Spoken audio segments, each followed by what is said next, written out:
मोहासुर द्वारा ब्रह्मांड विजय वर्णन। तदुपरांत उसने दिग्विजय के लिए प्रस्थान किया।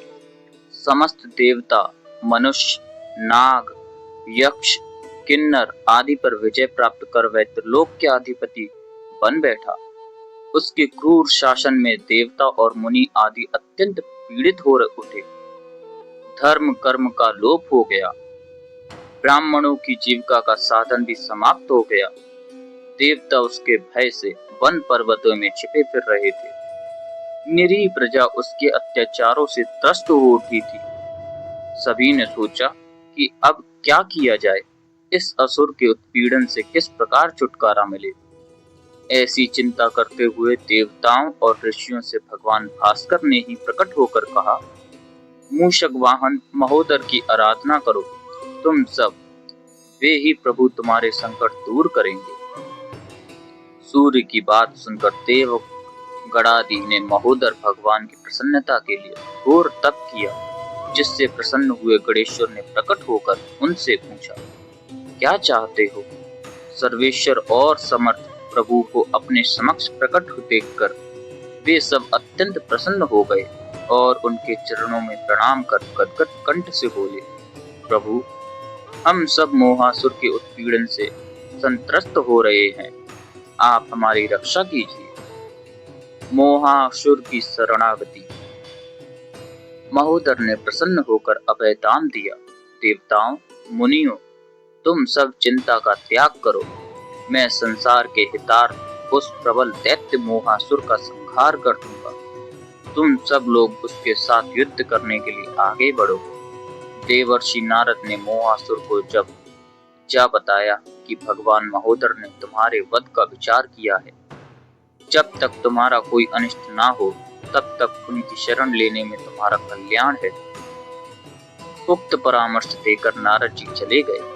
मोहासुर ने अपने राजपुरोहित शुक्राचार्य से इस विषय में परामर्श किया तो वे बोले, दैत्यराज, भगवान महोदर ही इस समस्त विश्व के कर्ता और लय करने वाले हैं। समस्त देवताओं और दैत्यों को भी उन्होंने उत्पन्न किया है।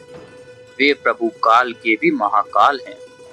उनके लिए अपना पराया कोई नहीं है। इसलिए तुम निर्भय होकर उनकी शरण में जाओ, तो वे तुम्हें भी अपना लेंगे। अतः तुम अपनी श्रेय कामना से उनको प्रसन्न करके कृपा प्राप्त कर लो। तभी महोदर के दूत रूप से भगवान विष्णु वहां पधारे।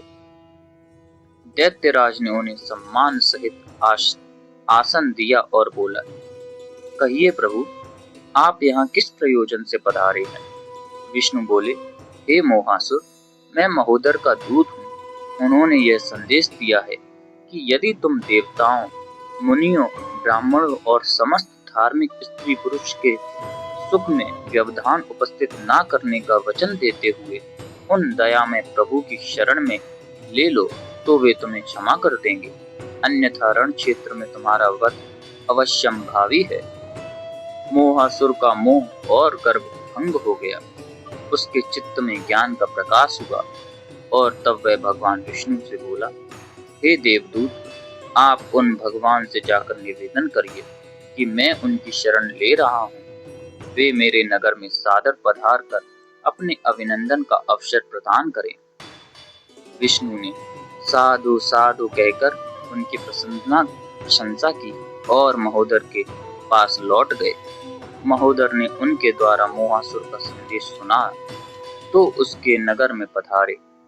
दैत्यराज ने उनका अभूतपूर्व स्वागत किया और श्रद्धा भक्ति पूर्वक शांडोपचार से पूजन कर स्तुति की और उनकी आज्ञाओं का पालन करने का वचन दिया।